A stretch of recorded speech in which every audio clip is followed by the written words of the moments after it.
우리 함께 말씀 보겠습니다. 오늘 요한복음 17장입니다. 오늘 본문 17장은 예수님의 기도 이렇게 알려진 장입니다. 첫 시작이 이렇죠. 예수님께서는 이 말씀을 하시고 눈을 들어 하늘을 바라보시며 기도하셨습니다. 아버지, 때가 이르렀습니다. 아버지, 아들을 영광되게 해 주십시오. 이렇게 시작하죠. 이 구절을 시작으로 해서 마지막 절까지 기도문으로 이렇게 완성되어 있습니다. 오늘 읽으실 또 한 장, 우리 요한복음 18장, 오늘 17장, 18장을 읽는데 18장부터는 이제 마지막 십자가 순환의 기록이 요한의 시각으로 기록되어 있습니다. 네 복음서에 모두 다 기록되어 있는 십자가 순환인데 요한복음은 또 어떻게 묘사됐는지 다른 복음서와 비교하면서 읽어보시면 좋겠습니다.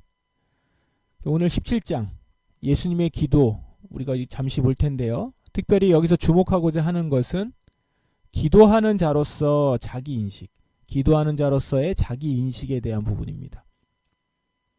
그러니까 어떤 입장에서 어떤 태도로 기도하고 있는가, 우리 예수님의 기도를 한번 보시자라는 거죠.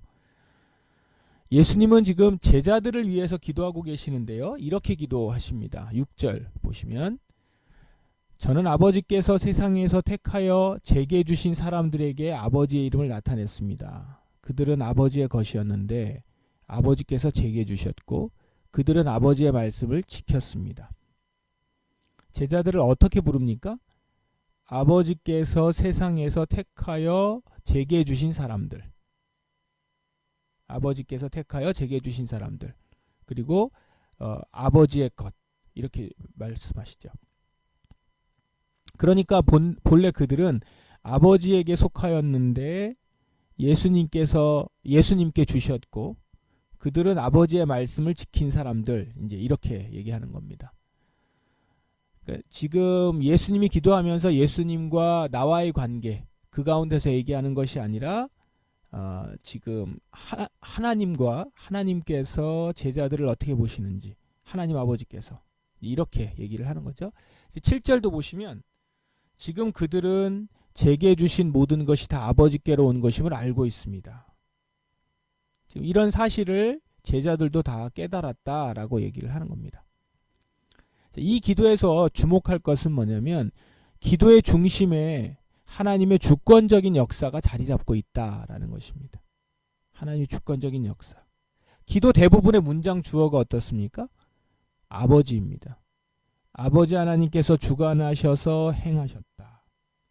이렇게 말씀을 하고 계시는 겁니다. 그리고 예수님 당신이 아버지 하나님과 어떤 관계인지, 제자들이 하나님과는 어떤 관계인지, 그 관계를 우선하면서, 하나님 아버지와의 관계를 우선하면서 그 우선하는 가운데 예수님 당신과 제자들의 관계, 그 어떤 관계인지를 정립해가는 것이죠.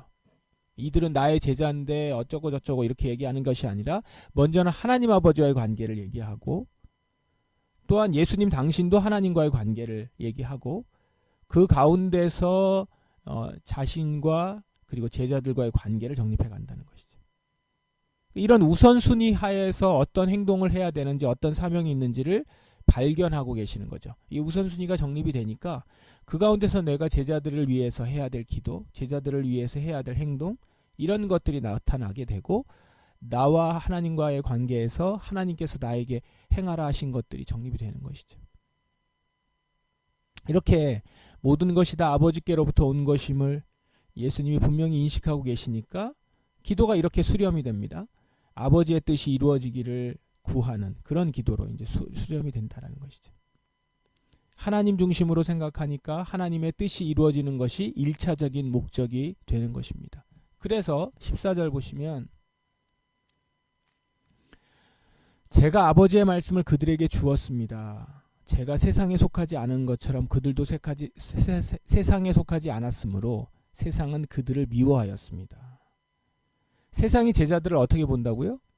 미워한다라는 걸 이제 봅니다.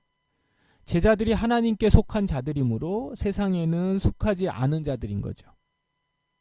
세상에 속하지 않았으니 세상은 제자들을 환영하지 않는다라는 것입니다. 그런 이들을 위해서 예수님은 지금 어떻게 기도를 하실까요? 제가 구하는 것은 아버지께서 그들을 세상에서 데려가 달라는 것이 아니라 악으로부터 지켜주시라는 것입니다. 이들을 위해서 기도하는데 세상에서 데려가셔서 안전한 데 있도록 그렇게 하늘로 데려가시기를 구하는 게 아니라 이들이 이 세상이 있는데 이 세상에서 악에 빠지지 않도록 지켜주시길 기도한다는 것이죠. 그러니까 하나님께 속하여 있으니까 세상에 속한 자들이 아니고, 그러다 보니까 이들이 세상에 있는 사람들에게 환영받지 못하는 것은 당연하다. 이런 가운데서 기도하는 것은 빨리 세상에서 데려가 달라 이게 아니고 이 세상에서 그 악에 빠지지 않도록 기도하는 것이죠. 자, 예수님은 왜 이렇게 기도할까요? 제자들에 대한 하나님의 뜻을 알았기 때문입니다. 아버지가 제자들을 향해서 가지신 뜻을 알았기 때문에 예수님은 제자들을 세상에서 데려가 달라 이렇게 기도하지 않고 그들이 세상에서 악에 빠지지 않도록 해달라 이렇게 기도하는 것이죠. 그러면서 그들을 위한 진정 하나님의 뜻을 구합니다. 17절. 그들을 진리로 거룩하게 해주십시오. 아버지의 말씀은 진리입니다. 예수님이 자신을 위한 기도도 이러한 하나님의 뜻을 구하는 기도죠. 그들을 위해 내 자신을 거룩하게 하는 것은 그들도 진리 안에서 거룩해지도록 하기 위해서입니다. 제자들을 위한 기도도 자신을 위한 기도도 모두 하나님의 뜻이 이 땅에 이루어지기를 기도하는 것입니다. 그 뜻을 발견하고 그 뜻을 구하고 그 뜻을 가지고 주님께 하나님 아버지께 기도하는 것이죠. 이처럼 예수님의 모든 기도에는 그 중심에 하나님 아버지가 있습니다. 하나님 중심적인 신앙으로 사고를 하고 있으니까 기도도 이렇게 나오는 거죠. 그래서 아버지의 뜻대로 아버지의 주권하에 이루어지기를 기도합니다. 이렇게 기도하니 이 땅에 보내진 예수님 자신과 제자들이 걸어야 할 길도 그들을 위한 기도도 더 분명해지는 것이죠. 그들을 향해 하나님 아버지께서 부르신 그 부르심의 소망에 따라 기도하고요. 그 부르심에 따라 온전히 설 수 있도록 기도하는 것이죠. 이것이 바로 하나님 중심의 기도요. 하나님의 뜻을 구하는 기도입니다. 오늘 예수님의 기도를 들으면서 한번 자신에게 질문해 봅시다. 나도 예수님처럼 이렇게 하나님 중심의 사고를 하고 있는가? 나는 정말 하나님 중심의 사고를 하고 있는지 우리가 당장 확인할 수 있습니다. 이렇게 질문해 보시면 됩니다. 구체적으로. 오늘 지금 예수님의 기도를 쭉 들었는데 내가 제자된 내 입장에서 이 기도를 들을 때 온전히 아멘으로 받아들이고 있는가?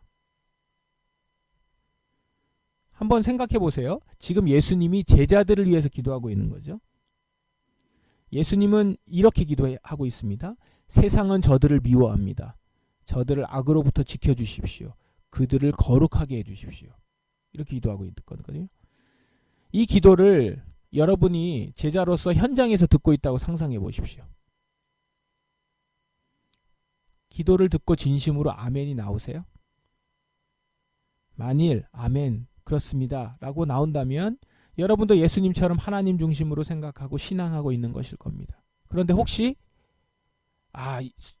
기도의 내용이 좀 실망스럽다. 내가 예수님께 받고 싶은 기도는 저런 내용이 아닌데 라고 생각할 수도 있거든요. 만약에 그런다면 우리는 지금 하나님의 뜻이 아닌 내 뜻과 내 생각을 중심으로 신앙생활을 하고 있는 것일지 모릅니다. 기도를 하더라도 단지 내가 원하는 것만을 하나님께 구하고 있는 거죠. 내가 지금 당장 필요한 건 이런 건데 주님이 나를 위해서 이런 걸 구해주시면 얼마나 좋을까? 아니 이런 걸 좀 이루어주시면 얼마나 좋을까? 지금 당장 내 필요에 도움이 되는 것에만 이제 집중하고 있다라는 것이죠. 그렇게 되면 하나님의 뜻을 모르진 않지만 하나님의 뜻은 저만치 멀리 있는 상태가 될 겁니다. 그 외적으로는 간절히 기도하는 모습을 보이고 있어요. 간절히 기도도 하고 있어서 사람들에게 보일 때는 또한 나 자신이 볼 때도 신앙심이 굉장히 좋아 보일 수 있겠지만 보이기에는 그러나 그것은 겉모습일 뿐이고 정말 그 내용이 하나님 중심의 삶, 하나님의 주권과 그분의 뜻을 인정하는 삶은 아닐 수 있는 것이죠. 그래서 오늘 이 아침에 우리가 먼저 예수님의 기도를 들으면서 내 마음이 어떻게 반응하고 있는지 들여다보십시다.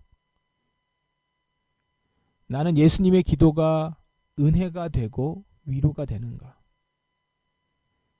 예수님이 지금 소망하고 있는 소망이 내 소망이 되고 있는가? 아니면 예수님의 기도를 들으면서 예수님이 그냥 이렇게 기도하셨구나. 예수님이 제자들을 위해서 기도하시는가 보다. 근데 나는 별로 이렇게 감흥이 없고 별로 나와 상관이 없는 것처럼 느껴진다. 이렇게 반응하고 있는지 한번 보십시다.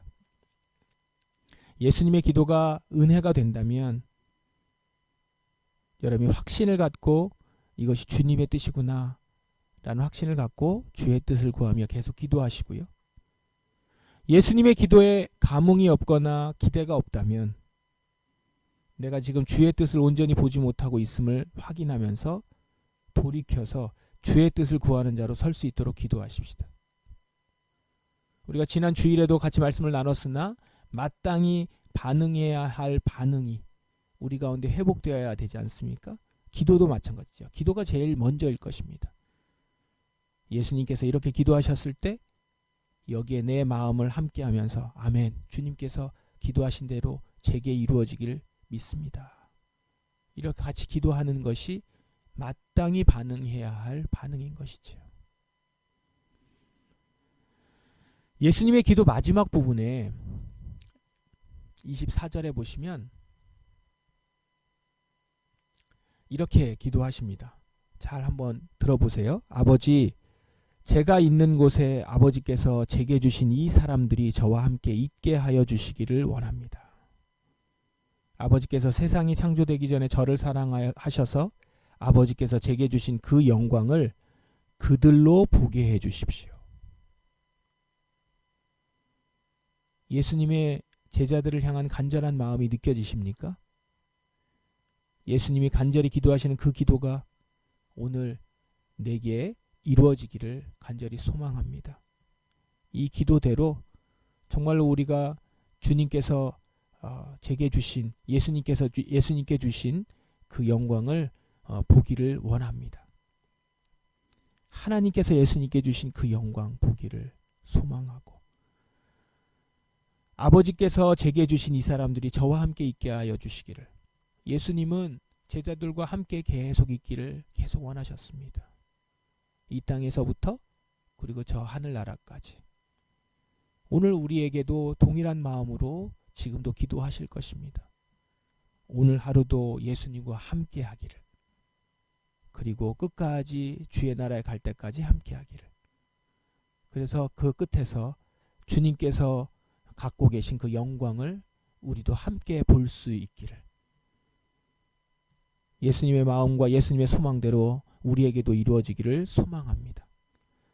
오늘 그 영광을 보는 날을 고대하면서 그리고 그 예수님의 기도가 이루어지기를 내게 이루어지기를 우리도 같이 간구하면서 오늘 이 시간 주님 앞에 나아가십시다. 오늘도 예수님의 기도가 나에게 그리고 우리 교회에 이루어지기를 우리가 함께 마음을 모아 이 시간 기도하기를 원합니다. 이 시간 이 기도를 묵상하시면서 그리고 또한 이 기도에 내 마음을 담고 저 또한 이렇게 주님과 같이 기도하며 같은 마음으로 주의 뜻을 구합니다. 이렇게 아버지 앞에 나아가 깊이 묵상하며 기도하는 시간이 되기를 바랍니다. 다 같이 기도하겠습니다.